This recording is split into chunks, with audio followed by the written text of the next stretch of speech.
I know, it's hard. Please don't make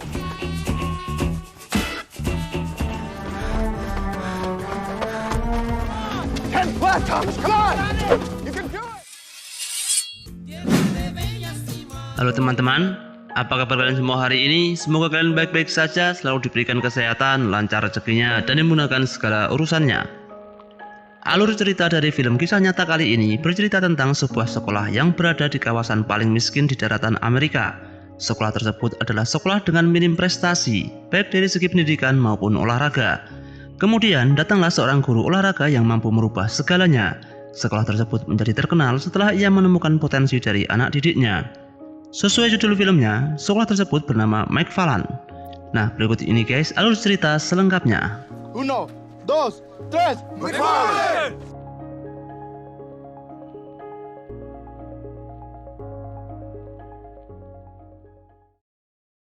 Di awal film diperlihatkan seorang pelatih football yang memberi arahan kepada anak didiknya. Pelatih tersebut bernama Jim White. Di saat ia memberikan arahan, salah satu anak didiknya terlihat meremehkannya. Sehingga ia tidak bisa mengontrol emosinya dan melemparkan sepatu dan mengenai wajah murid tersebut. Get out. You kidding me? Karena kejadian tersebut, Jim White akhirnya dipecat dan harus pindah ke sekolah yang bernama McFarland. McFarland sendiri adalah sebuah sekolah yang berada di negara bagian California. Kota tersebut dijuluki sebagai kota termiskin di Amerika Serikat, di mana penduduknya adalah rata-rata keturunan Meksiko dan mempunyai mata pencaharian petani. Jim White beserta dengan keluarganya pun pindah ke sana. Ia memiliki seorang istri yang bernama Cheryl dan dua anak cewek yang bernama Julie dan juga Jamie. Sesampainya di rumah baru, Julie dan Jamie sepertinya tidak begitu nyaman dengan rumah yang baru ia tempati. Selain kumuh dan sempit, lingkungan tersebut pun sepertinya tidak begitu mendukung bagi mereka. Begitu juga dengan Jim White yang saat itu selesai makan malam di restoran setempat. Jim mendapati beberapa orang yang ia kira adalah para gangster mafia narkoba.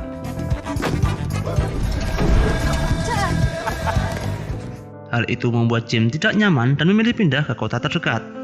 Namun istrinya tetap menyemangatinya dan meminta kepada Jim untuk tetap tinggal dan beradaptasi di tempat tersebut. Apalagi mereka hanya mengandalkan pendapatan dari seorang guru, maka dari itu Cheryl tidak ingin mengeluarkan biaya lebih untuk itu. Right? Keesokan harinya, Jim White mulai masuk di sekolah McFarland. Ia mengajar mata pelajaran sains, olahraga dan juga pelatih football. Hari itu, ia menemui kepala sekolah yang kemudian dipertemukan dengan pelatih senior yang bernama Coach Zhang.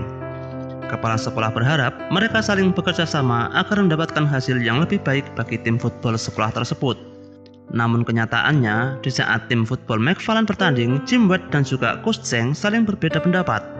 Yang akhirnya, Coach Zhang mengadu kepada kepala sekolah dan tidak mau bekerja sama dengan Jim White. And I don't know which one of you is a bigger jerk out there, because I need a PE teacher, and I need a life. That's how it sits. Jim White pun tidak dipecat oleh kepala sekolah dan tetap menjadi guru olahraga dan juga guru sains di sekolah tersebut, namun tidak dengan pelatih football. Di saat ia sedang melatih olahraga, Jim mendapati dua muridnya, yaitu Victor dan juga Johnny Samniego, mempunyai kecepatan lari yang cukup cepat. You know, you're in the wrong sport, San Diego. You got fired from football. Congratulations, White. In your first week. All right, I'll rub it in. They're treating you like a picker. 1 minggu, Jim White dan keluarganya telah tinggal di kota tersebut. Tetangga pun mulai baik padanya dengan memberikan ayam sebagai ucapan selamat datang di kota McFarland. Jim juga mulai beradaptasi dengan lingkungan setempat dan mulai kenal dengan beberapa orang di sana. Sammy Rosal. Jim White, Open every day on Sherwood Avenue, 62. Cliff Avenue for about a week, but it sounds like you already know that. Sebagian besar murid dari sekolah McFarland adalah anak dari seorang petani. Setiap hari, mereka bangun pagi dan membantu orang tua mereka memetik sayur di perkebunan. Setelah waktu masuk jam sekolah, mereka pun berlari agar tidak terlambat. Dan hal itu dilakukan setiap hari. Hingga suatu saat, Jim White mengikuti salah satu muridnya yang bernama Thomas sedang berlari pulang dari sekolah. Ia memiliki fisik yang luar biasa dan memiliki kecepatan lari di atas rata-rata.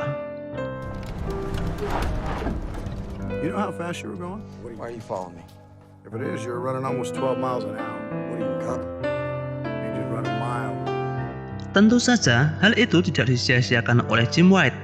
Ia meminta izin untuk membentuk tim lari kepada kepala sekolah dan mengikuti kejuaraan lari lintas alam di kejuaraan tingkat wilayah California.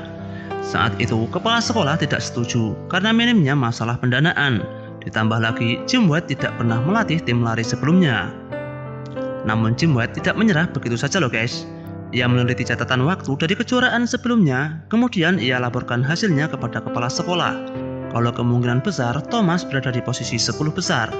Ditambah lagi kalau lomba lari lintas alam ternyata masuk dalam 6 cabang olahraga baru yang akan disetujui oleh sistem sekolah negeri di California. Dengan begitu, komite sekolah dipastikan akan menggelontorkan dana untuk biaya tersebut. Dan melihat itu, kepala sekolah pun akhirnya menyetujuinya. First 4 runners, get one of these. Go!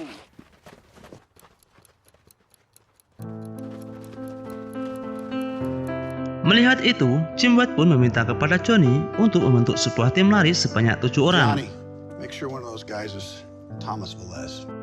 Johnny pun bergerak cepat seperti yang diinstruksikan dari coach Jim White.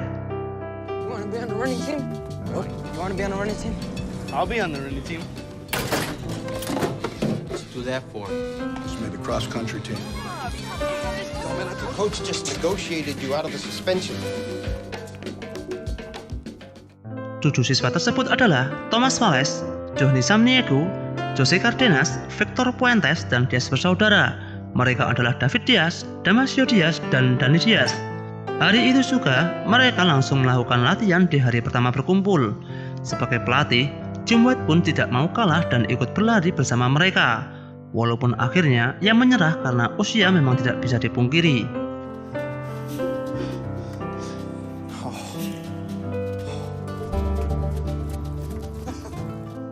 Setelah sampai, mereka langsung meminum air keran karena kehausan. Hari itu, latihan tidak berjalan dengan baik karena salah satu pelarinya yaitu Victor kabur dari latihan. Dan Danny Diaz berlari sangat lambat karena badannya sangat gemuk. Hingga akhirnya pada tanggal 6 Oktober 1987, mereka menjalani debut pertama lomba lari di kota Palo Alto. Karena sebelumnya Jim White melihat pelarinya tidak memakai sepatu yang layak, maka hari itu ia memberikan sepatu baru untuk mereka. Jim White juga memberikan seragam baru sebagai identitas kalau mereka dari sekolah McFarland. See you on the course.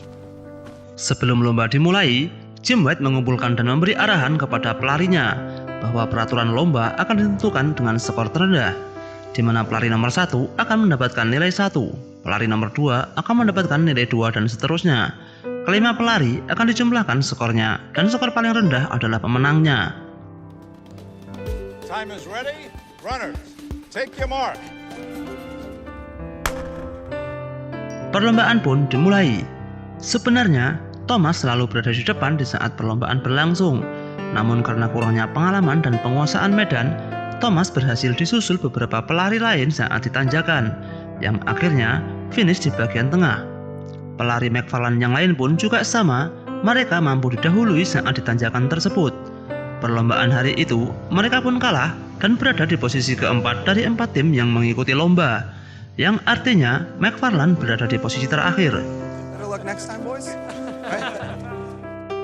Mereka pun kesal dan kecewa atas hasil yang mereka capai. Namun coach tetap memberikan semangat kalau kekalahan hari ini bukanlah kesalahan mereka semata, melainkan kesalahan dari dirinya juga. I should have checked the course. What happened out there today was not your fault, you hear me? That final hill, I should have known about that. Thomas would have eaten that kid. That was my fault. Sesampainya di rumah, Jim memikirkan cara bagaimana ia harus dapat membawa timnya mampu bersaing di perlombaan selanjutnya. Sementara istrinya berpesan kepada Jim bahwa besok pagi adalah ulang tahun anaknya. Ia diminta untuk mengambilkan kue ulang tahun di toko saat pulang. Keesokan harinya, Jim White dan para pelarinya kembali berlatih. Ia menjadikan pelajaran kekalahan sebelumnya sebagai pengalaman karena faktor kekalahan sebelumnya adalah karena tanjakan. Sedangkan di McFarland tidak ada bukit untuk melatih mereka. Maka dari itu, Jim menjadikan tumpukan kacang kulit almond sebagai tempat latihan. Beberapa kali putaran pun dilakukan hingga mereka kelelahan. Namun Jim White terus meminta kepada mereka untuk tetap berlari dan berlari. We're done. Danny's about to collapse. It's hard. I was watching someone pass you on that last hill. Just ask Thomas. Today's the beginning. Let's hit it again. Mereka pun melakukannya, namun mood Thomas sedang buruk. Ia pun kesal dan ingin berhenti dari tim lari saat itu. Suspend me if you want, man. I'm done. Sesampainya Thomas di rumah, ia melihat keluarganya sedang bertengkar. Ayahnya yang marah terus-menerus memukuli tembok rumahnya. Sedangkan di tempat lain, Jim pulang terlambat dan lupa dengan apa yang diperintahkan istrinya untuk mengambil kue ulang tahun putrinya.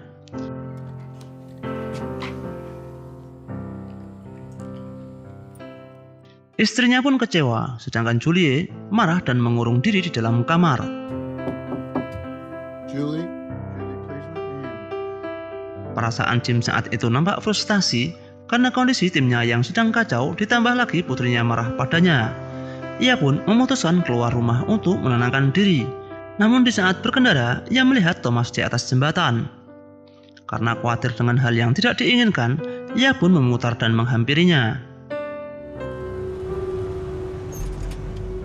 Thomas? What are you doing on the bridge, Thomas? Di sana, Jim mengajak Thomas berbicara dan menenangkannya. Thomas pun berbicara dan menceritakan masalah keluarganya yang sedang tidak harmonis. Ayahnya marah-marah setelah mengetahui kalau putrinya hamil di luar nikah, sampai-sampai ia terkena pukulan di saat ayahnya marah. Begitu juga dengan Jim yang saat itu mempunyai masalah yang sama dengan keluarga. I have to buy my daughter's birthday cake. That's bad, boy. Jim White pun akhirnya berhasil membujuk Thomas dan kembali dengan tim larinya. You want to keep going with this cross-country thing? Sekembalinya di rumah, Jim White memutar dan menonton video rekaman dari lari lintas alam, yang kemudian ia pelajari dan mempraktekkan kepada anak didiknya. Dan keesokan harinya, mereka kembali berlatih, yang saat itu Jim White menaiki sepeda putrinya agar ia dapat selalu mengikuti pelarinya dan tidak ngos-ngosan seperti sebelumnya. I don't know, why you riding a Barbie bike? Because it's pretty? Which one are you, white? Blanco Barbie? Hingga suatu hari, tepatnya pada tanggal 2 September 1987, mereka melakukan adu tanding dengan tim sekolah lain. Walaupun telah melakukan latihan, tapi mereka masih saja gugup di saat mereka melihat tim lawan pemanasan. Sebelum lomba dimulai, seorang pelatih selalu memberikan arahan dan semangat sebelum bertanding. 1, 2, 3, McFarland! Dan perlombaan pun dimulai. Seperti biasa, tim lawan selalu menganggap remeh McFarland. Namun mereka tetap biasa dan mulai menemukan ritmenya. Dan di saat detik-detik terakhir, Thomas akhirnya berhasil menyusul lawan yang berada di depannya. Boy. 16:30, Thomas. Good job. Good boy, Johnny. Setelah melakukan perhitungan skor, ternyata tim mereka menang dengan skor tipis. Dan itu adalah kemenangan pertama bagi mereka. You just won your first race. Good race, amigo. Told you we're gonna win. Di saat Cyril pulang berbelanja, secara tiba-tiba mobilnya mogok. Kemudian datanglah seorang cewek dan menyuruhnya untuk masuk ke dalam toko. Sementara pacarnya akan memperbaiki mobil Cyril yang mogok itu. Ternyata pacar cewek tersebut adalah orang yang sebelumnya dicurigai Jim White di awal film. Sementara itu di tempat lain, di saat mereka hendak melakukan latihan, secara tiba-tiba 3 Diaz bersaudara tidak hadir di sana. Johnny mengatakan kalau mereka telah keluar dari tim karena dilarang oleh orang tuanya. Jim White pun pergi ke rumah 3 Diaz bersaudara. This was our teacher for running, Mr. White. Di sana, ia disambut dan dipersilakan makan bersama dengan keluarganya. Dan ternyata benar, setelah selesai makan, ayah Diaz mengatakan kepada Jim kalau menurutnya berlari itu sama seperti TV. Semuanya itu tidak penting. Setiap jam anaknya mengikuti latihan berlari, maka setiap jam pula waktu terbuang bekerja bersama dengan mereka. I don't expect a man like you to understand. Maka dari itu, keesokan harinya, Jim memutuskan untuk ikut membantu keluarga Diaz memetik sayur di perkebunan. Di sana, Jim mengetahui apa yang dimaksud dengan ayah Diaz sebenarnya. Ia mulai tahu betapa sulitnya kehidupan murid-muridnya. Mereka harus bekerja di pagi hari, kemudian di sekolah, dan setelah itu berlatih. Blanco? Sorry, it's my I back. know. Oh. Maka dari itu, ia menawarkan pada mereka yaitu akan tetap berlatih setelah mereka bekerja di ladang dan setelah target dari ayahnya terpenuhi. Only if you have to, right, Coach? Coach? Not Blanco, not White, not... No, Coach. Jim White pun pulang dan beristirahat karena kelelahan, dan tak terasa pagi pun tiba. Ia terkaget karena rumahnya ramai dipenuhi dengan keluarga Diaz di sana, yang ternyata mereka akan melakukan penggalangan dana untuk membantu kebutuhan tim lari McFarland yang kekurangan dana. My boys fighting for you, they need new uniforms and better shoes. Why you buy them the cheap shoes? You're not proud of them? You are a good man, and so I'm helping you. Hari itu, mereka menjual beberapa makanan dan mencuci mobil untuk penggalangan dana. Di sana diketahui kalau orang sebelumnya yang dilihat Jim White di awal sebenarnya hanyalah para pencinta klub mobil. The cars, I thought you were... Gangbangers? We're just a car club, man. Hari-hari pun dilalui mereka dengan berlatih dan mulai menunjukkan hasil yang positif. Sampai-sampai dimuat dalam berita koran setempat kalau McFarland baru saja melakukan kemenangan beruntun dengan tim-tim sekolah lain.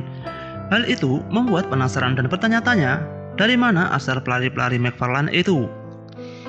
Dari sana motivasi mereka semakin tumbuh dan mereka semakin dekat seperti keluarga. Jim White pun tetap memberi motivasi bagi mereka. Jika mereka terus melakukan programnya, maka mereka berpeluang untuk tampil di kejuaraan wilayah. We don't practice to lose, Holmes. I mean, Coach. You don't eat the produce, Coach. What? First rule of picking, you eat it, you're fired. I'm sorry, guys. Dead.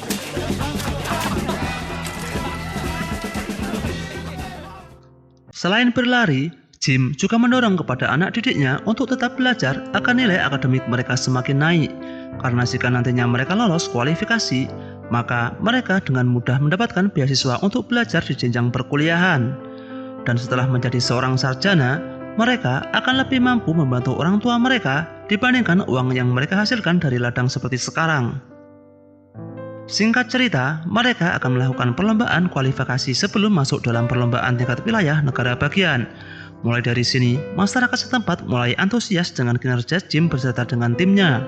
Mereka memberikan dukungan dengan memampangkan spanduk dukungan di jalan-jalan. Mereka pun sangat senang karena mereka mulai terkenal di daerahnya. Dalam perjalanan, Jim menjelaskan kalau perlombaan kali ini adalah untuk ajang kualifikasi. Mereka tidak harus nomor 1, namun mereka harus masuk 4 besar. Karena 4 tim akan diambil untuk mewakili daerahnya dalam lomba tingkat wilayah selanjutnya. Congratulations. Team to watch. Seperti biasa, mereka melakukan briefing sebelum pertandingan dimulai. My money's on you. Call it, Danny. 1, 2, 3, McFarland! Dan perlombaan pun dimulai. Dari awal, Thomas selalu memimpin jalannya perlombaan. Di bukit pun, Thomas tetap mampu berlari dengan stabil dan tidak didahului oleh pelari lain. Teman-temannya pun bahkan mampu mendahului pelari-pelari lawan.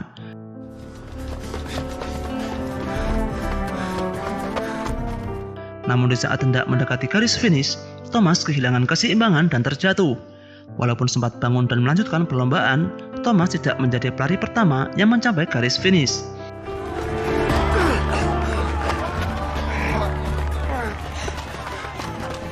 How do we do? Mereka pun terlihat murung dan pasrah dengan apa yang mereka lakukan hari itu. Yang ternyata, tim mereka masuk di posisi keempat. Look at that. Yang artinya mereka lolos dalam kualifikasi dan melaju ke perlombaan tingkat wilayah negara bagian California. McFarland's going to state. You hear that? McFarland is going to state. Dan untuk merayakan kemenangan, Jim White berinisiatif untuk mengajak dan menghibur mereka mengunjungi pantai dan bersenang-senang. Hey, Coach. You missed the turn. That's right. They got $5, all right? That have never seen the ocean. Keep it. Sure? Well, go on.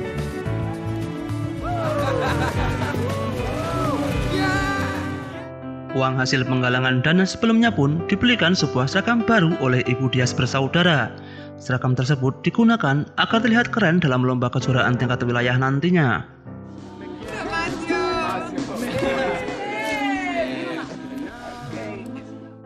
Dan di saat Jim mengobrol dengan Ibu Diaz, diketahui kalau Julie telah memasuki usia 15 tahun. Karena adat di sana, setelah seorang memasuki usia 15 tahun, maka seseorang akan dianggap dewasa dan harus dirayakan. Jim White pun setuju dan meminta bantuan kepada pemilik supermarket dan memberi kejutan kepada putrinya. Okay, so, Blanco, this is gonna go a lot quicker. We're not the Chiefs, we're the Indian. Sit down.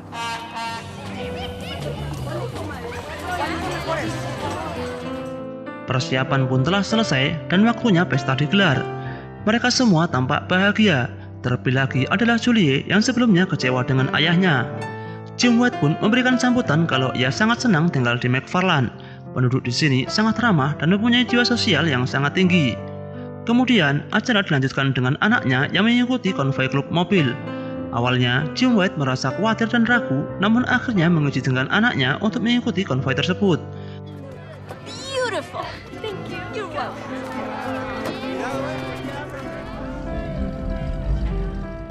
Akan tetapi, terjadi masalah di tengah perjalanan karena mobil konvoi mereka diserang oleh klub lain. Jim White beserta dengan istrinya pun bergegas ke sana. Ia memarahi semuanya karena tidak menjaga putrinya dengan baik. Namun fakta yang sebenarnya adalah Julie lah satu-satunya orang yang paling aman saat itu. I trusted you with my daughter. She was safe. Maybe you ought to ask her just how safe she was. Karena hal itu, Jim White berencana untuk pindah dari sekolah McFarland dan mengunjungi sekolah Palo Alto. Karena sebelumnya ia mendapatkan tawaran untuk melatih di sana di saat sebelum perlombaan tingkat kualifikasi dimulai.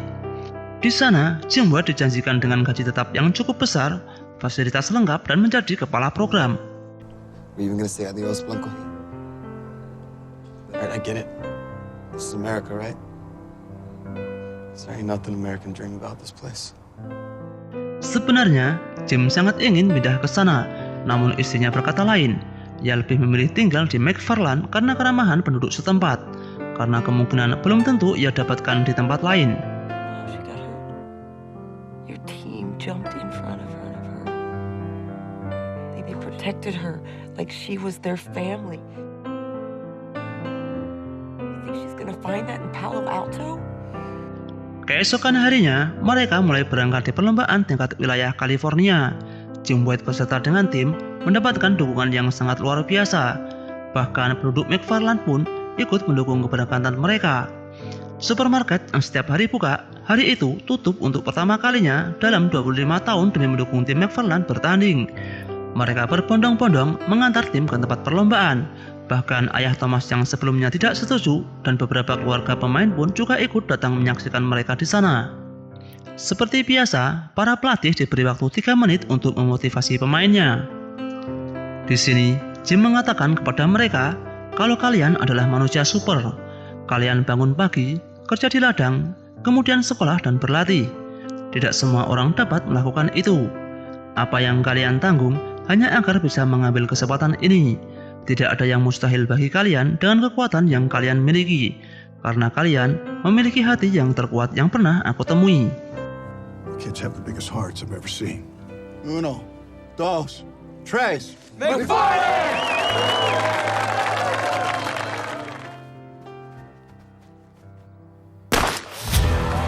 Dan perlombaan pun dimulai. Di awal lomba, Jose berlari tidak seperti biasanya. Ia langsung tampil ngegas dan percaya diri. Dan benar seperti apa yang dikhawatirkan, saat di pertengahan lomba, Jose kehabisan tenaga, sehingga membuat kecepatannya drop dan menurun. Sorry, man. Sorry. Dengan begitu, pelari lain harus mengkompresi skor mereka. Dan melihat itu, Danny Diaz yang notabene sebagai jangkar paling akhir tahu dengan apa yang harus ia lakukan. Danny mulai mempercepat aju kecepatannya dan mampu mendahului satu demi satu pelari lawan. Perlombaan hari itu berlangsung sangat sengit.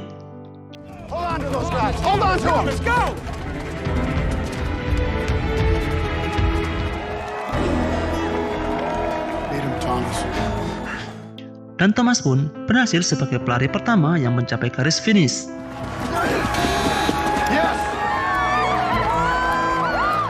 Where's Jose? I don't know. Jose yang seharusnya telah sampai terlambat 1 menit dari waktu normalnya.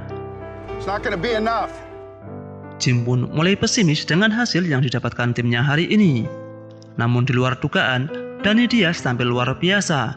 Dani Diaz yang biasanya sebagai jangkar paling akhir, hari itu ia tampil memukau. Ia berhasil mendahului beberapa pelari lainnya dan finish sebagai pelari kelima dari tim McFarlane.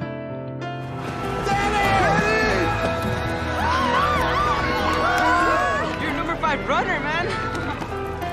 Hey, where'd you come from, Diaz, huh? From McFarlane, coach. Kepercayaan itu pun mulai tumbuh kembali sembari mereka menunggu skor yang dibacakan para juri. Para juri pun tidak percaya dan harus menghitung kembali sehingga membuat waktu sedikit molor. Setelah menunggu, akhirnya juri pun mengumumkan bahwa pemenang dari perlombaan lari lintas alam wilayah California adalah California State Cross Country Champion Team is McFarlane.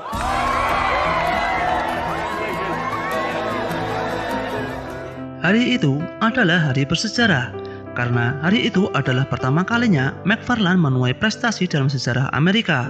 McFarlane yang notabene berada di kawasan paling miskin di Amerika, selalu diremehkan, akhirnya menjadi tim terbaik dan disegani melalui tangan dingin Jim White. Dan hari itu juga, Jim White memutuskan untuk tetap mengajar di McFarlane.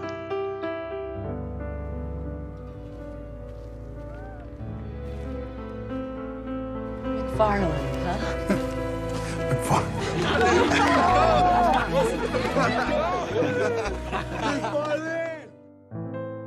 Di akhir film disebutkan kalau McFarlane mampu memenangkan 9 kejuaraan wilayah dalam kurun waktu 14 tahun. Kesemuanya itu di bawah kepelatihan Jim White. Semua pelari di tahun 1987 melanjutkan pendidikan ke perguruan tinggi dan menjadi pelari di kampusnya masing-masing. Setelah lulus, mereka pun menjadi orang sukses sesuai bakat dalam diri mereka. Jim White beserta dengan istrinya masih tinggal di McFarlane hingga sekarang. Pelari pada tahun 1987 masih datang dan berlatih serta mendukung pelari dari tim saat ini. Jim White pun akhirnya pensiun sebagai pelatih pada tahun 2003 setelah mengajak pelarinya keliling dunia, mengikuti lomba di Amerika, Eropa dan juga Asia. Dan film pun selesai. Nah, itulah teman-teman alur cerita dari film McFarlane USA yang rilis pada tahun 2015. Film yang sangat menginspirasi bagi kita jika semua keberhasilan tidaklah dilakukan secara instan. Semua itu butuh proses yang akhirnya kita mampu mencapai di titik puncak.